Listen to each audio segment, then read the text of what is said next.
This is a special edition of Macro Voices with hedge fund manager Eric Townsend, the premier financial podcast targeting professional finance, high net worth individuals, family offices, and other sophisticated investors. Now, for this special edition of Macro Voices, here's hedge fund manager Eric Townsend. Macro Voices All-Stars episode 75 was recorded on November 4th, 2019. I'm Eric Townsend. All-star Dr. Pippa Malmgren is back with us today. This episode of Macro Voices is brought to you by TopTradersUnplugged.com, which happens to be my favorite podcast when it comes to quant and rules-based investing. Check them out. You'll be glad you did. Pippa, I want to talk about the massive civil unrest and the upcroppings of civil unrest all around the globe. We've seen in Chile, in Bulgaria, in London, where you live, as a result of Brexit. I just saw this morning a video on YouTube showing a Hong Kong lawmaker having one of his constituents literally bite the guy's ear off and spit it on the floor in a subway station. That kind of thing, I mean, I lived in Hong Kong. It's a very civilized place. That sort of thing, violence of any kind, almost never happens. And in broad daylight on YouTube, they're biting lawmakers' ears off. What the heck is going on? And maybe we should get away from the nitty-gritty of this to the big picture. What's driving the whole world into this massive upcropping of civil unrest around the globe? What's the big picture here? So I still think that at the core, the problem is the breakdown of the social contract. And by that, I mean there's always some kind of a deal between citizens and the state. You know, citizens agree to abide by the law in exchange for an education system, in exchange for a military that protects their national security interests. They agree to, pay taxes in exchange for certain benefits. It's always a trade-off. But every community comes to an arrangement about what is the appropriate relationship. And that will be very different. For example, the French social contract looks very different from the American social contract.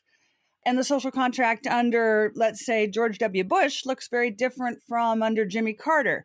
But what's happening today universally is that contract is breaking down. And in my view, it's the debt burden that is the most significant driver of this, because the debt basically bears down on the society and it breaks the promises that hold the contract together, that hold the citizens and the state together. And the state starts to say, I know I made promises, but I can't deliver on them anymore.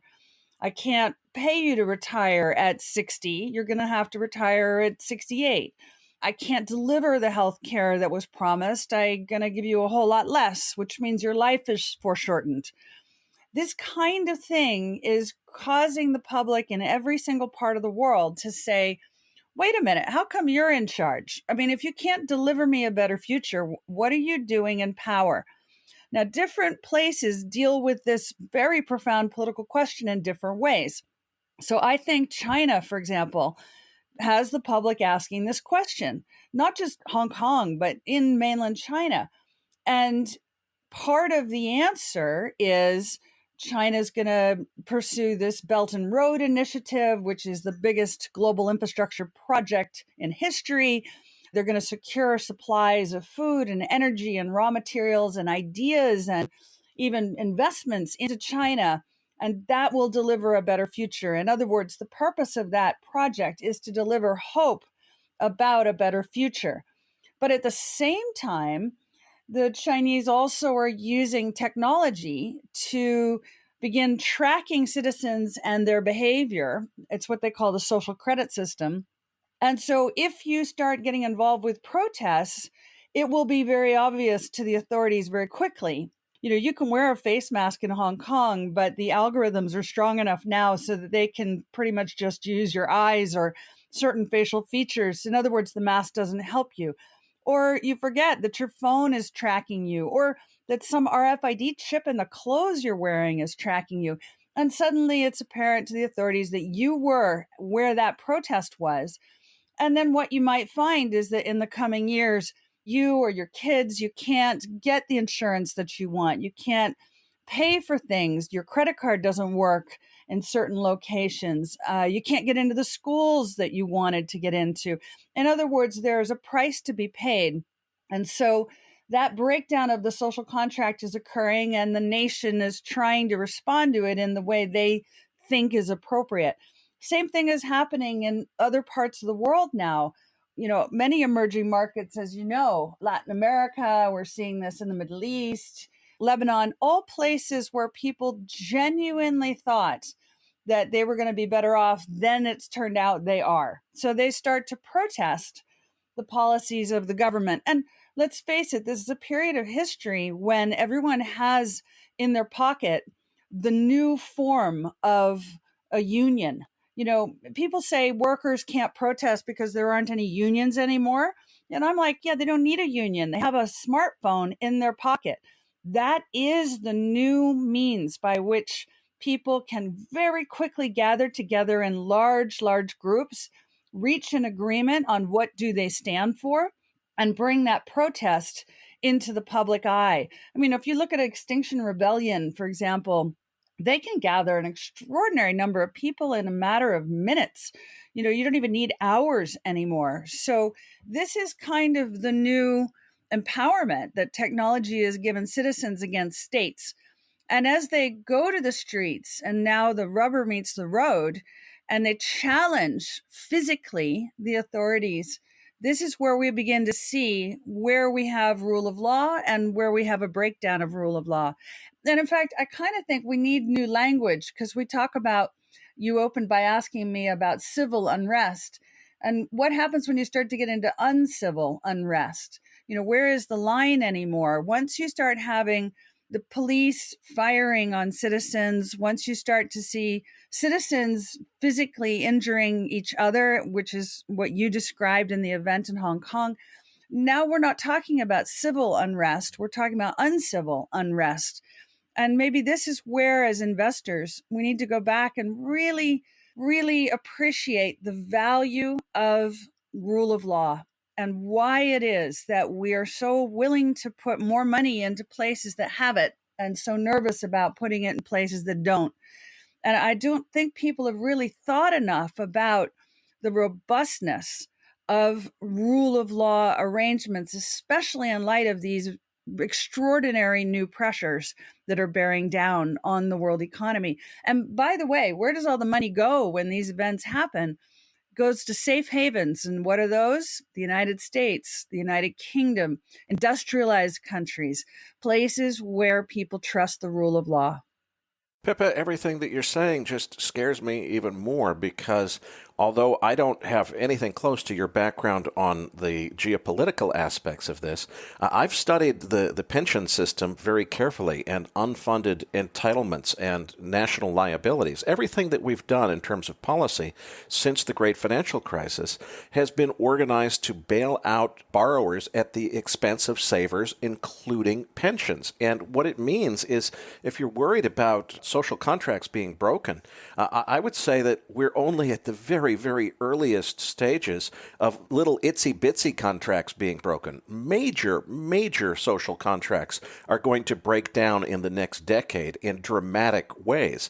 What's the solution to all of this? I mean, if we're seeing this kind of violence over what I think is just the tip of the iceberg financially, what happens when things really get serious and major entitlement systems around the globe start breaking down?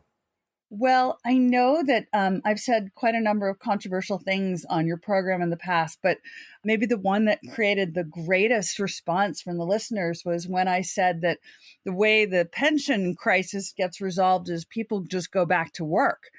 And so in keeping with that, I'm just sitting here looking at an article from November 1st that says half of UK adults plan to work past retirement.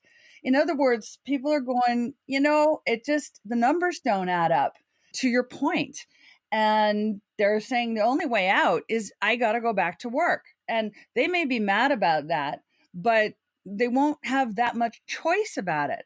And I think actually a lot of people will go back to work, but not in the same way as the old days. It won't be a full-time job. It won't be one employer. It'll be more like a gig approach where you have several entities you work with, and they all pay you on a different basis for different skill sets, and you have more of a portfolio approach.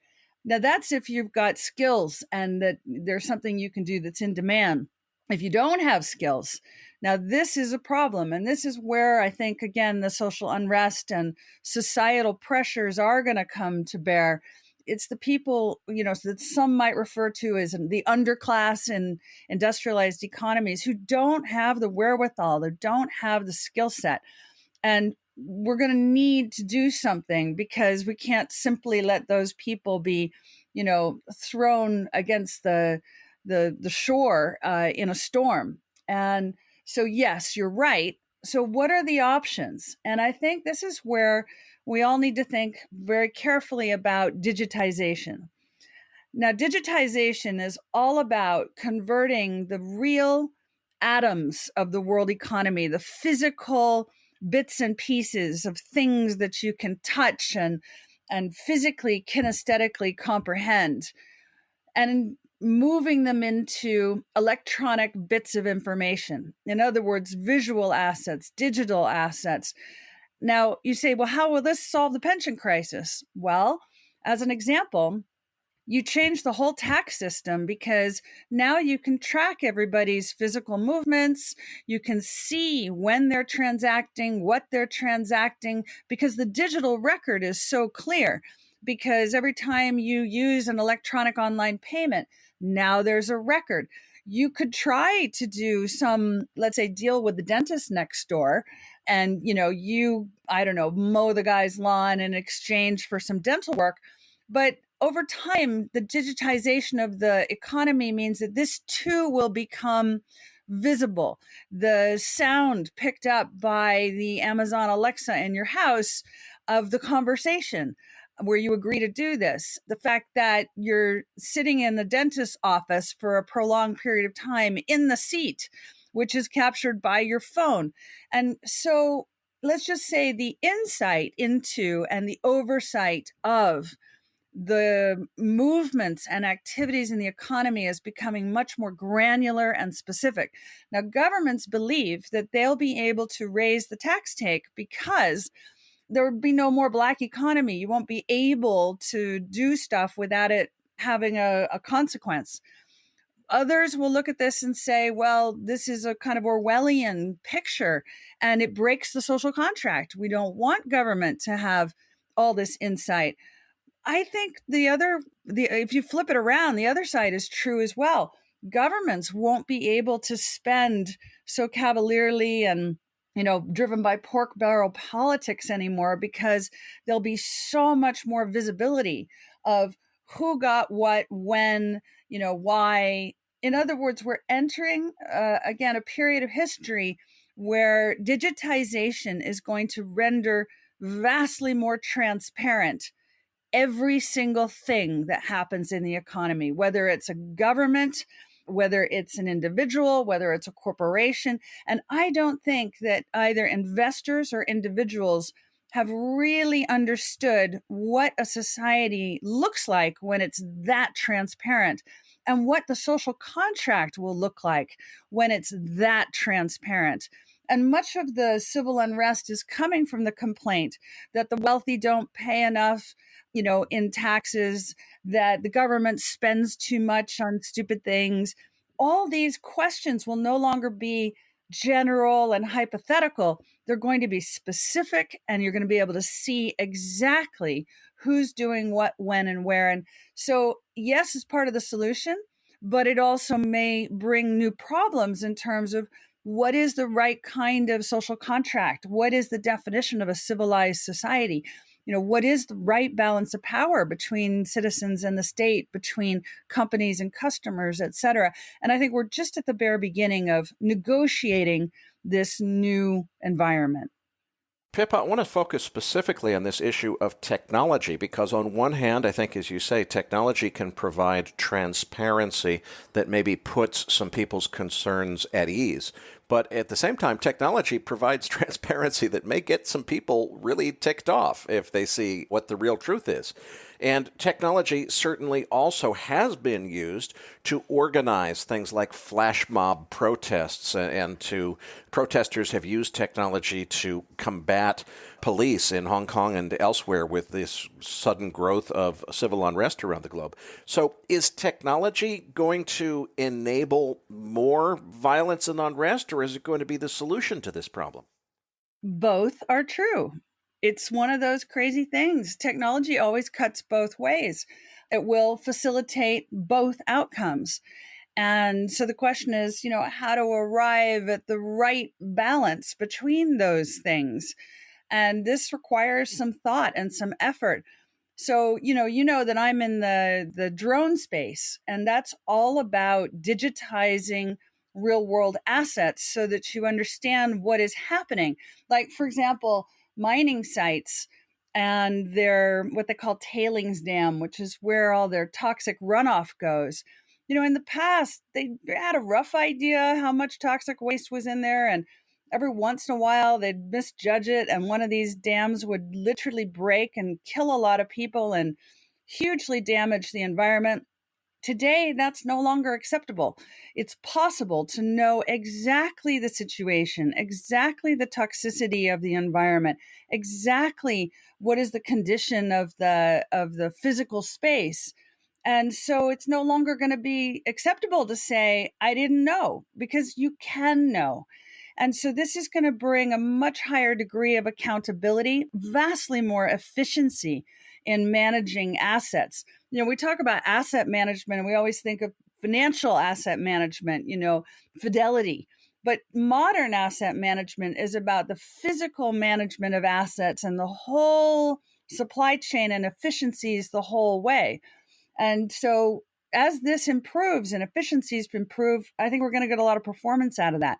As for governments probably need more transparency brought to them. The public would feel much more confidence in governments if they were more transparent about how they deployed assets. And they've moved in that direction in many parts of the world, but now there's an opportunity to move much further. And so in the end, it's all about creating confidence and belief that what is happening actually measures up with what people say is happening. Pippa, I want to move on now to a topic that you brought up on this program many months ago. At the time, it sounded completely radical and crazy. Your thesis was essentially that Donald Trump was pursuing the presidency of the United States, not so much just for the sake of being president, but almost as a stepping stone to enable him to create the Trump News Network, to create a news network that would be bigger and more powerful than CNN. And you opined, having the experience of having served working in the White House and serving as an advisor to U.S. presidents, that running a major news network is a larger position of power in the world than being the president of the United States. At the time, that all sounded like totally crazy conspiracy theory, but now we're seeing quite a few things lining up in President Trump's statements and behavior, and most recently, Sherry Redstone, who, for all practical purposes, it heads up CBS and Viacom and is trying to merge those two together, appears to be maybe trying to create something that I can't tell if she's trying to just buddy up to Donald Trump or if she's trying to set the stage for partnering with him in the future after the presidency. What do you think is going on here? How does it play into your thesis? And what's your current outlook for Mr. Trump's aspirations for being in the news business after he gets out of the president of the United States business? Well, again, let's step back a little bit. It's not specifically this president, it's everyone in politics. I mean, the Obamas wanted a media platform and have achieved it with Netflix. And the Clintons have created a media platform. And actually, just recently, Steve Bannon is in the press talking about his desire to acquire one of the biggest British newspapers as a media platform. I mean, let's face it, the power these days is not in government anymore. The power is in media. And that's one of the reasons that President Trump is so powerful. He is able to move the media and public opinion because of his own ability to manage that media. I mean, Twitter is a media platform. That's what he's good at. So this is a thing now, everybody's got to learn to be good at it. I have argued, in other words, that all political leaders are going to want to find a media platform. I just am keeping particularly sharp ears because the president has talked more openly recently about the need for a competitor to CNN and Fox News alike. And therefore, I thought it was super interesting. There were some media interviews recently with Sherry Redstone, who's the vice chairman of Viacom and CBS. She's trying to do a merger between those two, which would make it a massive platform. And the question is, if when the president leaves office, and all presidents leave office at some point, but at this president, there's a big question mark. When will that be? But might that be something that he would get involved with? She's on record saying that they're old friends and that they work together well. And I just think, okay, watch the space. Could be very interesting. And again, maybe the really controversial thing that I have to say is not so much this argument that politicians have clocked that the media has more power than the platforms they exist on, but that this particular president might be able to segue from the Oval Office into that kind of a platform and have as much or more influence than he's had to date. I think that maybe is the controversial part, is that the Oval Office is no longer the most significant platform for affecting public opinion, that actually media may be a bigger, more influential platform than even the Oval Office. Now, Pippa, the first time that we talked to you about this thesis was close to a year ago, maybe more than a year ago now. And one of the predictions that you made is that there was a possibility that even if President Trump stood a good chance of being reelected, that even in the face of having good prospects of being reelected, he might surprise everyone by pulling out of the race at the 11th hour in order to go pursue this media opportunity. Is that still part of your thesis? Do you think it is still conceivable, even at this late date as we get into the heat of the presidential race and everything, that President Trump might take this up in, say, another few months and then change my mind? I'm going to go work with Sherry on Trump News Network.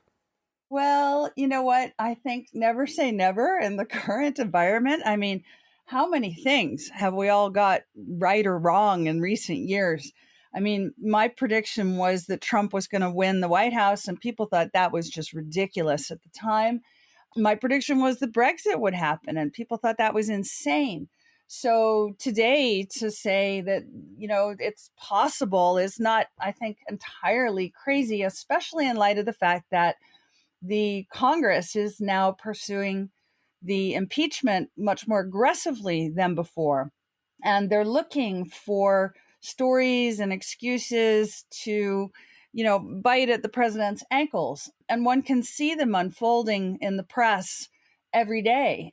Most recently now, this allegation that the president's son-in-law was in cahoots with the Saudis over the Khashoggi arrest and possibly, implicated in some way to his murder. These are the kinds of things that begin to affect public opinion and make Congress feel, especially the Democrats in Congress, feel that they could pursue the impeachment more aggressively than before. And so, what's the bet on, what happens here? All I'm saying is, whether the president leaves office at the end of one term or at the end of two terms, I don't think that he's just going to go retire and play golf. I think he is going to want to continue to have a voice and influence. And I think that makes him like every other former head of state who also wants to have a media platform. And we should expect this now from our political leaders. And it raises questions for investors as well about how decisions are made in the public domain.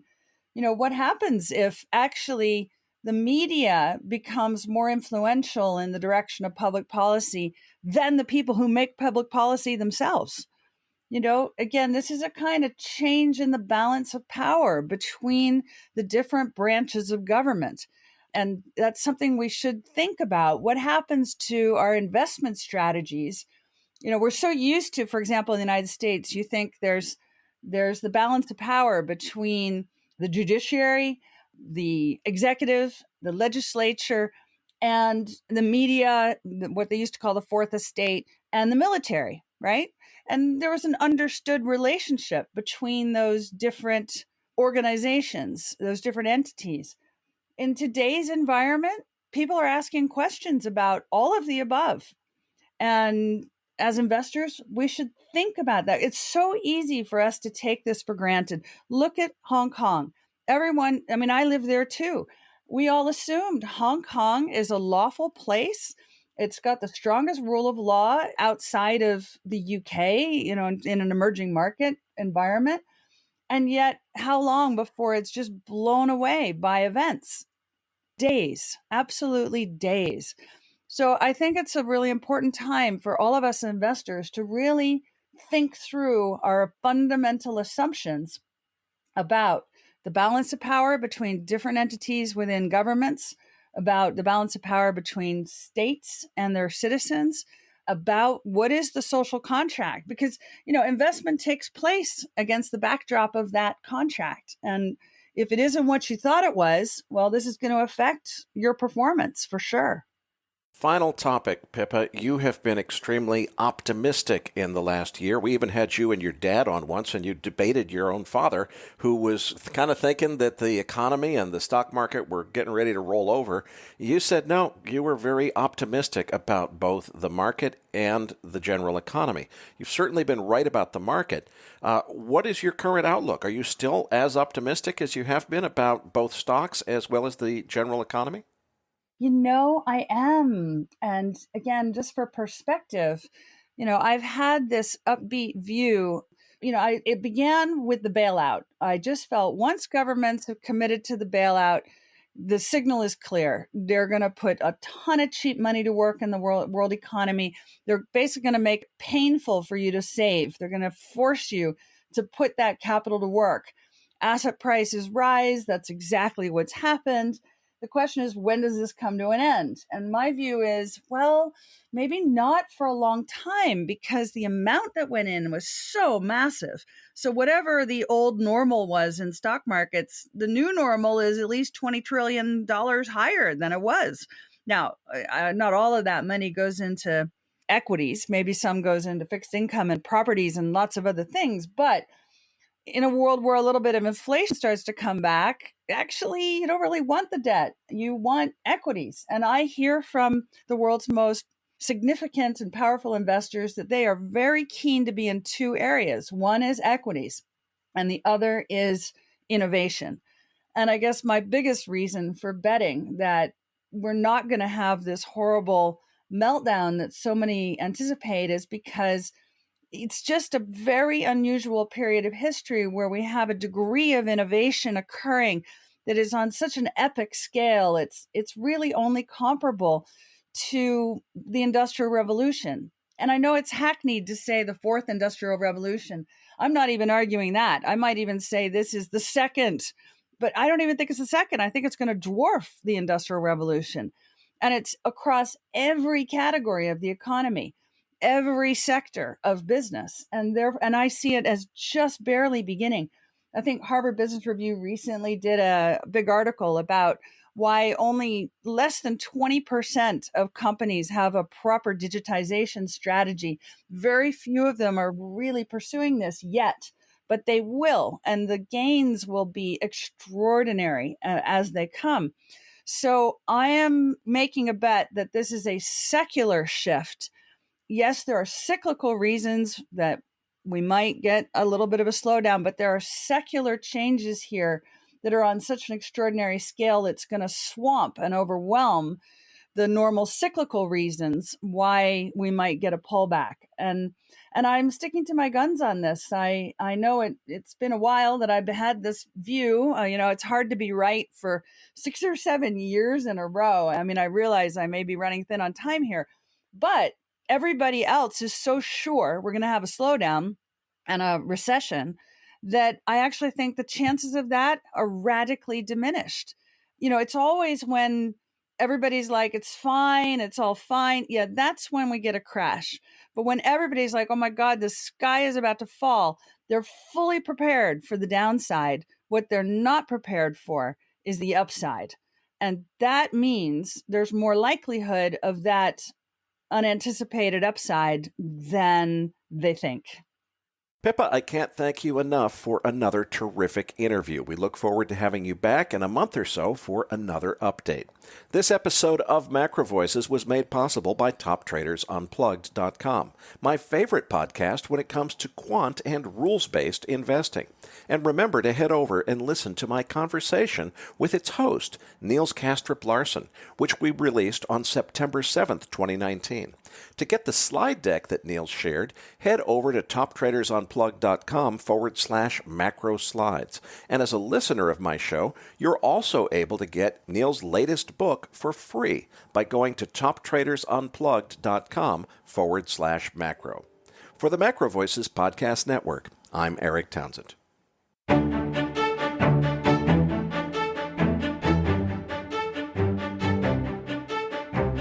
That concludes this edition of Macro Voices.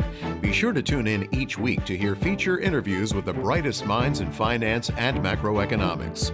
Please register your free account at macrovoices.com. Once registered, you'll receive our free weekly Research Roundup email containing links to supporting documents from our featured guests and the very best free financial content our volunteer research team could find on the internet each week. You'll also gain access to our free research library. And the more registered users we have, the more we'll be able to recruit high-profile feature interview guests for future programs. So please register your free account today at macrovoices.com if you haven't already. You can subscribe to Macro Voices on iTunes to have Macro Voices automatically delivered to your mobile device each week, free of charge. Macro Voices is presented for informational and entertainment purposes only. The information presented on Macro Voices should not be construed as investment advice. Always consult a licensed investment professional before making investment decisions. The views and opinions expressed on Macro Voices are those of the participants and do not necessarily reflect those of the show's hosts or sponsors. Macro Voices, its producers, sponsors, and hosts, Eric Townsend, shall not be liable for losses resulting from investment decisions based on information or viewpoints presented on Macro Voices.